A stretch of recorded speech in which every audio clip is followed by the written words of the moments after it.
Hello everyone, welcome to अड्डा 24/7 school में राजेंद्र सांकला। बच्चों, इस सेशन में हम कक्षा 10 की पुस्तक कृतिका भाग 2 के अध्याय संख्या 2, जिसके लेखक का नाम है कमलेश्वर, और कमलेश्वर जी द्वारा रचित एक अध्याय है जिसका नाम है जॉर्ज पंचम की नाक।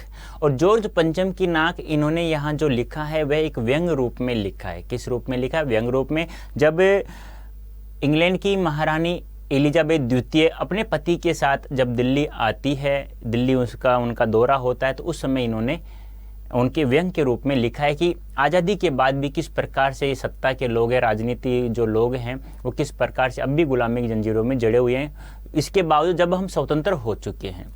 तो बच्चों, इस सेशन में हम लोग क्या देखेंगे? इस सेशन में हम इन्होंने जो जॉर्ज पंचम की नाक लिखा है उससे संबंधित अभ्यास प्रश्नों के बारे में चर्चा करेंगे। यानी किससे संबंधित? जॉर्ज पंचम की नाक से संबंधित जितने भी अभ्यास प्रश्न हैं उनके बारे में चर्चा करेंगे। जब ये कब समझ में आएगा, इसमें कोई दिक्कत नहीं होनी चाहिए आप लोग। क्यों? क्योंकि यदि आप लोगों ने जॉर्ज पंचम की नाक यदि मूल रूप से पढ़ लिया हो तो आप लोगों को कोई दिक्कत नहीं आएगी। इससे पहले हमने जॉर्ज पंचम की नाक और जीवन परिचय का हम लोगों ने क्या पढ़ा था? सारांश रूप में पढ़ा था।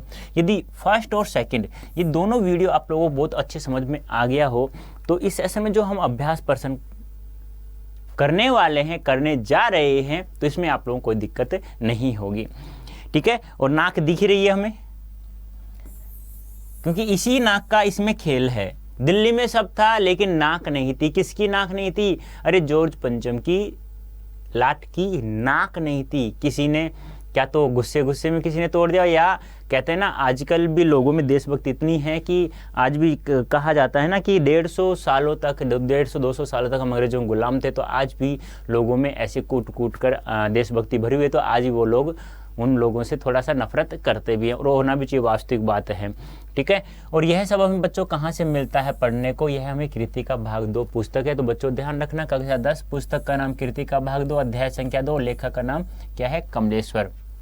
तो बच्चों, हम जॉर्ज पंचम की नाक से अभ्यास प्रश्नों के बारे में चर्चा करने वाले। आपसे पूछ लिया जाए कृतिका भाग 2 में जॉर्ज पंचम की नाक किस लेखक ने लिखा या किसके द्वारा रचित है? तो किसके द्वारा रचित है बच्चों? कमलेश्वर जी द्वारा रचित है। ये आपको ध्यान रखना है। तो बच्चों ध्यान रखना, हम इस सेशन में क्या देखने वाले हैं? जॉर्ज पंचम की नाक से संबंधित अभ्यास प्रश्नों के बारे में चर्चा करने वाले हैं। तो पहला ही प्रश्न आपके सामने हाजिर हो चुका है, जल्दी से आंसर दीजिए। सरकारी तंत्र में जॉर्ज पंचम की नाक लगाने को लेकर जो चिंता या बदहवासी दिखाई देती है वह उनकी किस मानसिकता को दर्शाती है? तो बता दीजिए जल्दी से, क्या होगा आपका आंसर? यानी कि सरकारी तंत्र, जो सरकारी शासन तंत्र है ना, शासन जो सरकारी कार्यालय होता है, कर्मचारी होते हैं, वो जॉर्ज पंचम की नाक लगाने को लेकर जो चिंता बदहवासी दिखाई देती है वह उनकी किस मानसिकता को दर्शाती है? गुलामी की मानसिकता को दर्शाती। एक शब्द में ये आंसर पूछे ना तो गुलामी की मानसिकता दर्शाती है नालायकों में। ठीक है? हाँ, देख लीजिए, जॉर्ज पंचम सरकारी तंत्र में जॉर्ज पंचम की नाक लगाने को लेकर जो चिंता बदहवासी दिखाई देती है, इससे उनकी गुलामी मानसिकता के साथ साथ सरकारी तंत्र के आलस्य का भी पता चलता है। यानी एक तो क्या, एक शब्द में आंसर गुलामी मानसिकता, बस। ठीक है? आगे हम बात करें तो उनके आलस्य का पता चलता है। क्यों? क्योंकि एक कार्य दूसरे कार्य में एक दूसरे की मुंह की तरफ ताकते हैं। ऐसे नहीं खुद एक दूसरे, यानी अपना अपना कार्य, गृह कार्य अपना अपना कार्य स्वयं कर लें, तो शायद मुझे नहीं लगता कि आज भारत देश में कोई गरीब हो। लेकिन फिर भी कहते हैं ना कि भाई वो काम, ये काम तो वो करेगा, मैं नहीं करूंगा। आप लोग दो भाई हैं, कहते हैं ना, मम्मी ने कहा अभी एक पानी गिलास लाना, ये सोचता है ये ले जाएगा, ये सोचता है नालायक ये ले जाएगा। सोचते हैं ना हम लोग इस प्रकार से। तो आलस्य का पता चलता है। वे सभी आजाद तो हैं, लेकिन मन से अभी भी अंग्रेजों के गुलाम हैं। उन्हें अपने शहीदों से ज्यादा आने वाले अतिथि की नाक की चिंता है। इसके अलावा हमें सरकारी कार्यालयों के कार्य का भी पता चलता है कि वे अपना कार्य स्वयं न करके एक दूसरे पर लादते हुए नजर आते हैं। लादने यानी एक दूसरे पर डाल देने के कार्य अब तुम करोगे। कहते हैं ना कि एक बड़ा सीनियर जो व्यक्ति होता है छोटों पर, कहता है ना, जैसे मान लो एक प्रिंसिपल है, वो चपरासी को कहता था कि ये काम तुझे करना, चाहे वो काम उसी का क्यों ना, फिर कहता है ये काम तुझे करना। लादना यानी कि सौंपना। ठीक है? तो हमें इसमें सरकार तंत्र का एक गुलामी की मानसिकता के साथ साथ उनके काम में का आलस्य का भी पता चलता है कि ये एक दूसरे पर किस प्रकार से काम का बोझ एक दूसरे पर डालते हैं, स्वयं न करते हुए भी। नेक्स्ट प्रश्न है बच्चों, जल्दी से आंसर दो। रानी एलिजाबेथ के दर्जी की परेशानी का क्या कारण था? दर्जी की परेशानी का क्या कारण था? उसकी परेशानी को आप किस तरह तर्क संगत ठहराएंगे? दर्जी क्या सोच रहा था कि जो महारानी एलिजाबेथ देती है कि हिंदुस्तान, पाकिस्तान, नेपाल का दौरा करेगी। अब नेपाल का दौरा करते समय, भारत का दौरा करते समय, पाकिस्तान का दौरा करते समय वो कौन सी ड्रेस पहनेगी, कौन सा कपड़ा पहनेगी, यह चिंता। और ये वास्तविक चिंता भी है, क्योंकि जब कोई बड़ा व्यक्ति कहीं पर दौरे पर जाता है तो पहले तो उसकी वेशभूषा से ही उसका अट्रैक्शन दिखाई देता है। बड़े, अरे भाई इंग्लैंड की महारानी है तो कुछ अलग ही कपड़ा होगा। कहा गया है, आपको याद हो तो 5,000 पाउंड का खर्चा है था, हिंदुस्तान से कपड़ा, रेशमी सूट मंगवाया गया था। याद है, आपने पढ़ा होगा तो मूल पाठ आपने मैंने समझाया भी था, तो उम्मीद करता हूँ आपको याद भी होगा। तो दर्जी की परेशानी थी क्या कि वह हिंदुस्तान, पाकिस्तान और नेपाल के दौरे पर कौन कौन सी ड्रेसें पहनी, कैसे कलर की पहनेगी। रानी एलिजाबेथ के दौरे से परिचित था। रानी एलिजाबेथ के दौरे से दर्जी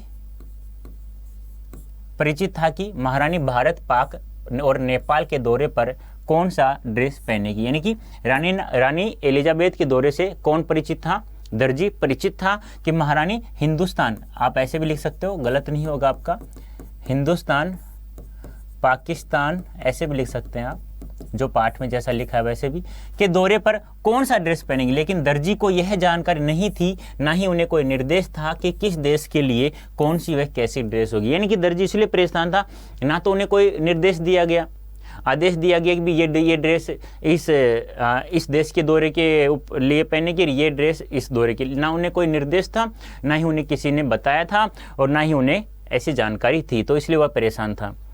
उसकी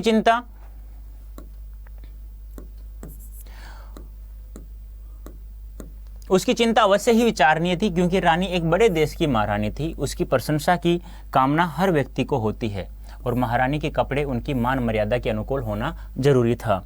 उसका सोचना था कि जितना अच्छा वेश होगा उतनी ही मेरी ख्याति होगी। ये बात तो सही है कि यानी कि एक इतने बड़े देश की महारानी आ रही है तो कम से कम कपड़े, आजकल सभी ऐसा करते हैं। ठीक है बच्चों, तो ये था। दर्जी परेशान किस लिए था कि हिंदुस्तान, पाकिस्तान, नेपाल के दौरे पर कौन सी ड्रेस पहने की, ना ही उन्हें कोई निर्देश नहीं था। आदेश होता तो कोई दिक्कत नहीं थी, लेकिन उन्हें ऐसा निर्देश नहीं था, इसलिए वह परेशान था। नेक्स्ट है, और देखते ही देखते नई दिल्ली का काया पलट होने लगा। नई दिल्ली के काया पलट के लिए क्या क्या प्रयत्न किए। काया पलट होना, कहने का तात्पर्य क्या, आप समझे क्या काया पलट होना। रातों रात सड़कें जवान हो गई, बुढ़ापे की धूल साफ हो गई। याद है क्या, एक कथन आया था, रातों रात सड़कें क्या हो गई थी, जवान हो गई थी। सड़कें क्या हो गई थी, जवान हो गई थी, और बुढ़ापे की धूल क्या हो गई थी, साफ हो गई थी। यानी कि इतने सालों से सड़कें उखड़ी हुई तो उन्हें सही नहीं किया गया था, और ना ही मिट्टी कितनी उड़ती थी दिल्ली में, ना वो साफ किया गया था। इसका मतलब काया पलट होना कि दिन, यानी कि रातों रात सड़कें भी सही हो गई, मिट्टी धूल थी वो भी सही होगी, सड़कों को रंग बिरंगे फूलों, रंग बिरंगे बल्लभों के द्वारा सजा दिया गया, होटलों को, सरकारी कार्यालयों को इस प्रकार के रंग पोतन कर दिया गया। तो काया पलट का मतलब है, समझ में आ गया होगा, उम्मीद करता हूँ। नई दिल्ली की काया पलट के लिए निम्नलिखित प्रयत्न किए गए होंगे। क्या क्या, दिल्ली की खराब हो चुकी सड़कों का पुनरुद्धार किया गया। यानी कि सड़कें क्या होगी, आप लिख सकते हैं, हाँ गलत नहीं होगा, तुम सोचो कि गलत होगा कहीं, आप लिख सकते हैं ऐसा क्या कि सड़कें क्या होगी, जवान हो गई। सड़कें क्या होगी, सड़कें जवान हो गई। आप देखो, ये अपने विचार से लिखना है, आप लोगों को अपने शब्दों में लिखना है। मैंने अपने शब्दों में लिखा है, आप अपने शब्दों में इसे जोड़ सकते हैं कोष्ठक में। सड़कें जवान हो गई, बुढ़ापे की धूल साफ हो गई। तो सड़कों का पुनरुद्धार, यानी कि खराब हो चुकी सड़कों का पुनरुद्धार, यानी उन्हें सही किया गया। पूरे दिल्ली शहर में साफ सफाई के लिए विशेष योजनाएं तैयार की गई होंगी। यानी पूरे दिल्ली शहर के लिए साफ सफाई के लिए, यानी कि बात तो सही है कि इतना बड़े शहर की रानी अपने पति के साथ आ रही है, तो कुछ विशेष योजना ही तैयार की गई होंगी।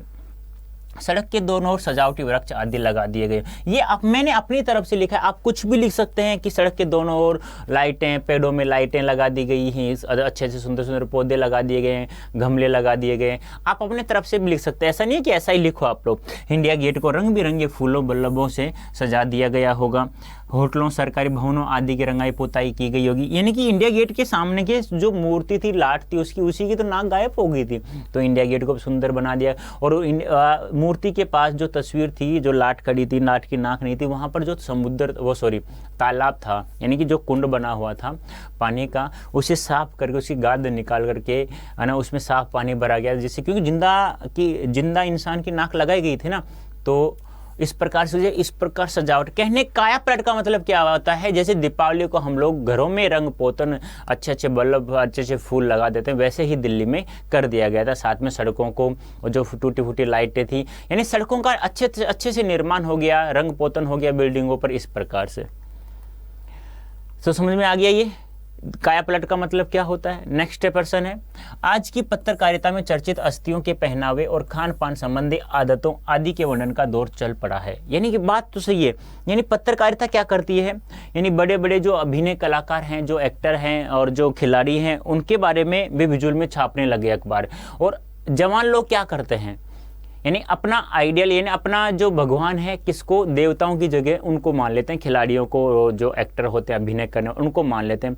और जैसे वो कपड़े पहनते हैं वैसे वो कपड़ा पहनना शुरू करते हैं, जैसे वो कटिंग बालों की रखते हैं वैसे ही रखना शुरू करते हैं। यानी किसी फिल्म में किसी अभिनेता ने यानी कि यहाँ से यानी बालों को उड़ा दिया ना ऐसे, इस प्रकार से, तो यहाँ तक कुछ लोग वैसी ही कटिंग करा लेते हैं।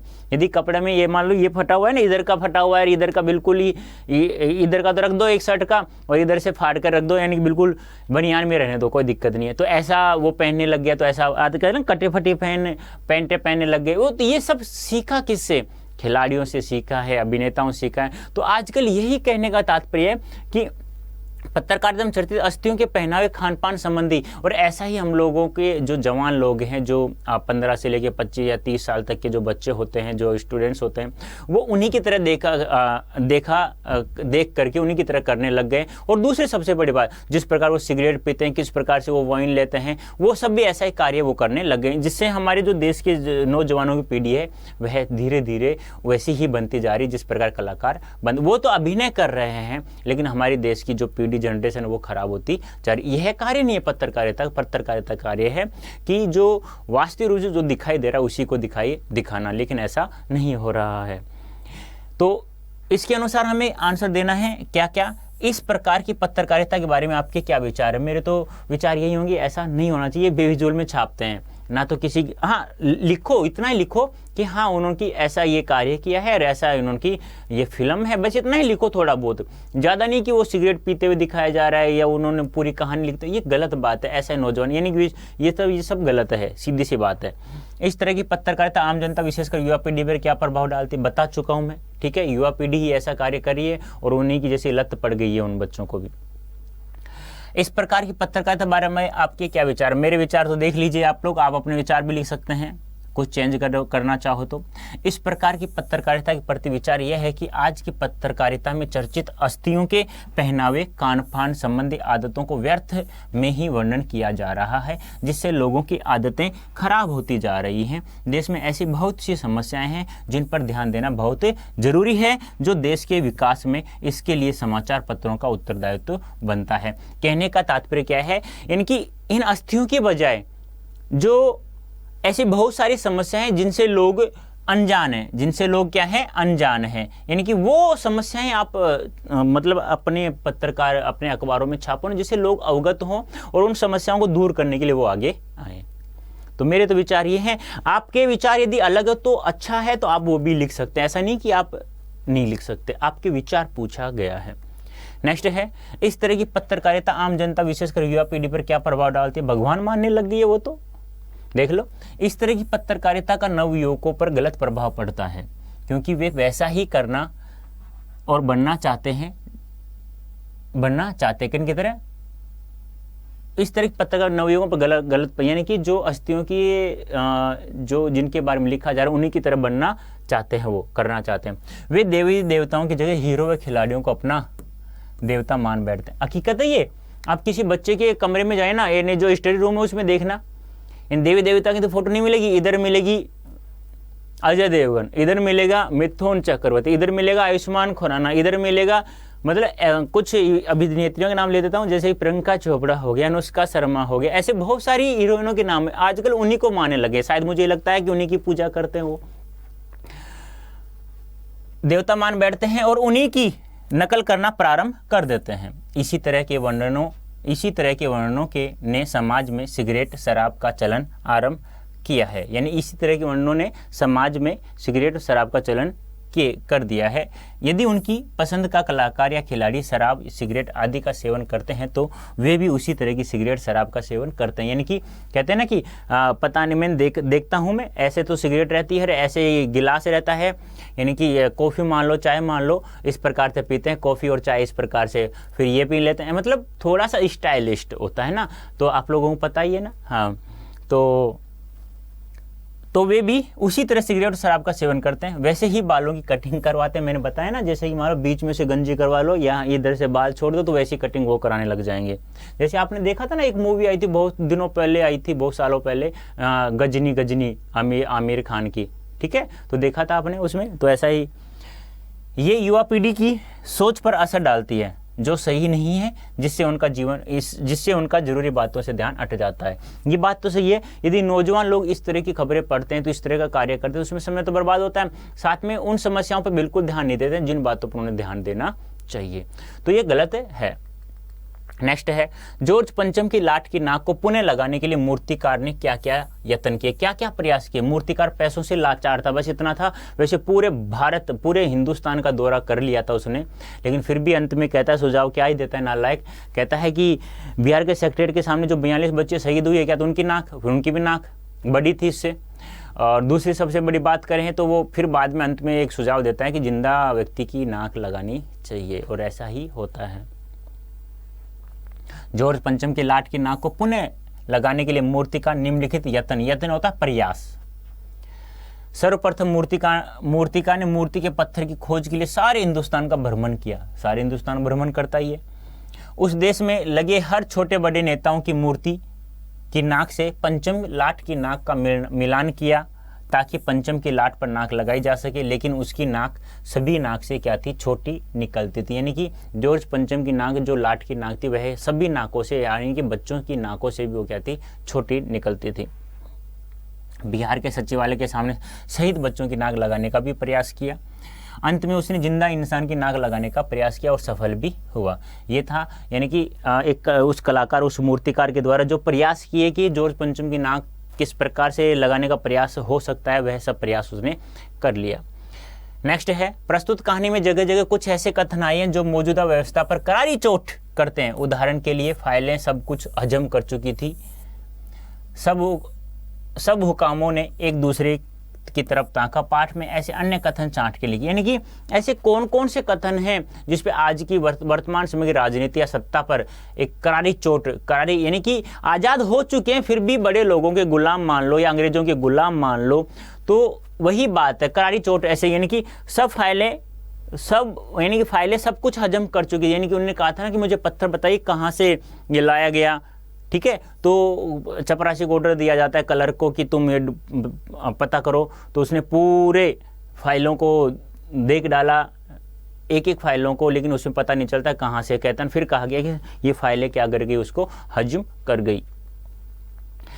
पाठ में ऐसे कथन निम्नलिखित हैं जो वर्तमान व्यवस्था पर चोट करती हैं, जैसे शंख इंग्लैंड में बज रहा था, गूंज हिंदुस्तान में आ रही थी। यानी शंख तो कहाँ बज रहा था, इंग्लैंड में बज रहा था, लेकिन गूंज कहाँ आ रही थी, हिंदुस्तान में सुनाई दे रही थी।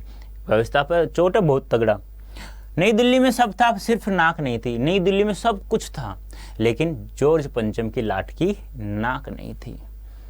अगर नाक नहीं तो हमारी भी नाक नहीं रह जाएगी। यानी कि नाक आप कहते हैं ना, एक मुहावरा पर प्रसिद्ध है, बहुत सारे मुहावरे, नाक कटना, नाक कटाना, ऐसे बहुत सारे हैं। तो हमारी इज्जत का सवाल है, यानी कि हमारी भी नाक नहीं रहेगी, हमारी नाक की प्रतिष्ठा, हमारी प्रतिष्ठा भी क्या हो जाएगी, अट जाएगी, खराब हो जाएगी। देश के खैरख्वाहों की एक मीटिंग बुलाई। खैरख्वाह क्या होता है, खैरख्वाह होता है भला चाहने वाले लोग, भला चाहने वाले लोग, यानी भलाई चाहने वाले, देश की भलाई चाहने वाले लोगों की एक मीटिंग बुलाई गई, बड़े बड़े लोगों की एक मीटिंग बुलाई गई। लानत है आपकी अक्ल पर, विदेशों की सारी चीजें हम अपना चुके हैं। यानी कि जो बड़ा जो साहब होता है मीटिंग का जो आया था, उस वो कहता है ना कि हमारे देश में सब कुछ मिलता है, हमने विदेशों का सब कुछ हजम कर लिया है, सब कुछ अपना लिया है, क्या पत्थर नहीं मिलेगा? हमारे देश में सब कुछ मिलता है।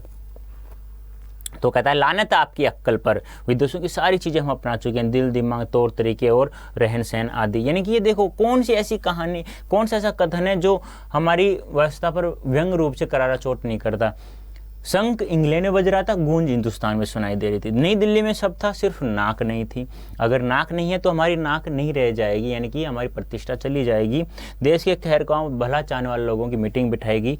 लानत है आपके अक्ल पर, विदेशों की सारी चीज़ें हम अपना चुके हैं, दिल दिमाग तौर तरीके रहन सहन आदि। पुरातत्व की फाइलों के पेट चीरे गए पर कुछ भी पता नहीं चला। यानी पुरातत्व विभाग वो कलर सारी फाइलें देखता है ना, ये पत्थर कहाँ से लाया गया, तो वह सब कुछ फाइलों को पेट चीरना मतलब सभी फाइलों खोल के देखा, लेकिन फिर भी पता नहीं चलता। ऐसे कुछ कथन हैं जो और भी हैं जो आप ढूंढ करके फिर भी लिख सकते हैं। ऐसा नहीं है कि ये सेम के सेम लिखो, आप लिख सकते हैं अपने दिमाग से भी। नेक्स्ट है नाक मान सम्मान व प्रतिष्ठा का द्योतक है। यह बात पूरी व्यंग रचना में किस तरह उभर कर आई, लिखिए। यानी कि ये तो सारांश में बताया गया था, क्या नाक प्रतिष्ठा का, इज्जत का प्रतीक है। किसका? इज्जत या प्रतिष्ठा का क्या है? सूचक है। और यह भी तो बताया गया था, आपको याद हो, कुछ मुहावरे हैं जैसे नाक कटना, नाक काटना, ऐसे कुछ मुहावरे भी प्रसिद्ध हैं। तो मान सम्मान प्रतिष्ठा का द्योतक है। नेक्स्ट उत्तर देख लीजिए।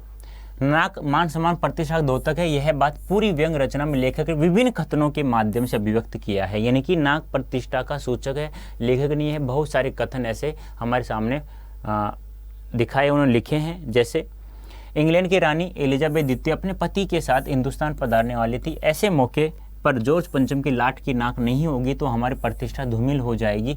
नाक कटना, नाक काटना मुहावरे सही सिद्ध हो जाएंगे। यानी कि जो ये मुहावरे ये सिद्ध हो जाएंगे। यदि देखो महारानी अपने पति के साथ आ रही है, तो जब जॉर्ज पंचम नाक की यानी कि एक मान लो एक मूर्ति तस्वीर यानी कि प्रतिमूर्ति बनाएगी, उसमें नाक हटा दो, तो वो नाक यदि वही इंसान देखे तो कितना अच्छा लगेगा? क्या है? नहीं लगेगा। तो क्या कह रहे हैं, ये मुहावरे क्या हो जाएंगे? सिद्ध हो जाएंगे, सही हो जाएंगे। पंचम की नाक का छोटा हो जाना, हमारी सत्ता की प्रतिष्ठा धूल में मिल जानी। यानी कि नाक का छोटा होने, यानी कि जॉर्ज पंचम की नाक बच्चों की नाक से भी क्या थी? छोटी थी, तो हमारी प्रतिष्ठा धूल में मिलेगी।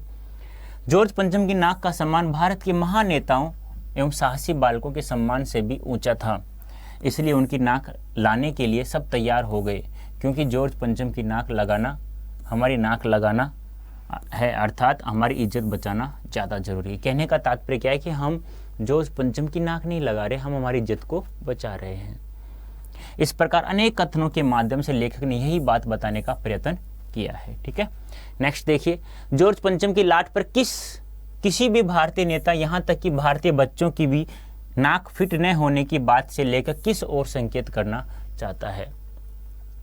जॉर्ज पंचम की लाट पर किसी भी भारतीय नेता, यहाँ तक कि बच्चे की नाक फिट न होने की बात से लेखक यह बात बताना चाहता है कि हमारे नेताओं जिन्होंने देश की आज़ादी के लिए अपने प्राण त्याग दिए, जिनकी प्रतिष्ठा अंग्रेजी हुक्मरानों की प्रतिष्ठा से क्या है?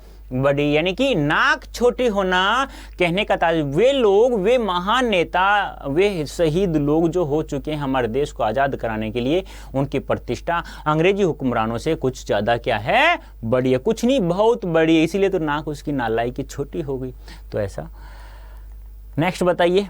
अखबारों ने जिंदा नाक लगने की खबर को किस तरह से प्रस्तुत किया?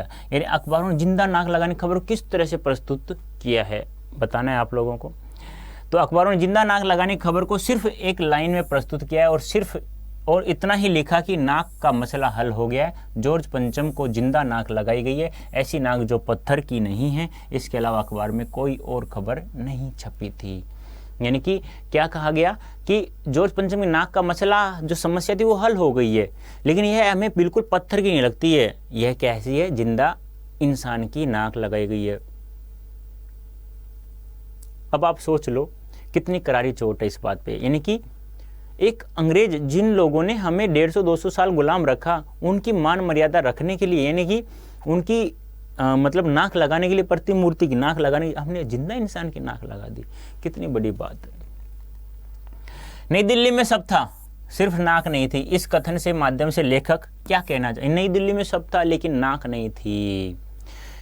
इज्जत का प्रतीक है, प्रतिष्ठा का द्योतक है, ध्यान रखना। नई दिल्ली में सब था सिर्फ नाक नहीं थी, इस कथन के माध्यम से लेखक यह स्पष्ट करना चाहता है कि भारत के स्वतंत्र होने पर गुलामी मानसिकता वाले हुक्मरानों की ओर संकेत कर रहे हैं कि जिन लोगों ने हमें वर्षों तक गुलाम रखा, उनके स्वागत के लिए रात दिन एक कर रहे हैं, इन्हें अपनी जनता का बिल्कुल भी ख्याल नहीं है। लेखक बता रहे हैं कि संपन्न होने पर भी देश स्वतंत्रता की मानसिकता से मुक्त नहीं हो सका है, गुलामी का कलंक हमारा पीछा नहीं छोड़ रही है। इसलिए लेखक कहता है कि नई दिल्ली में सब था सिर्फ नाक नहीं थी, यानी कि गुलामी कलंक हमारा पीछा नहीं छोड़ रही है।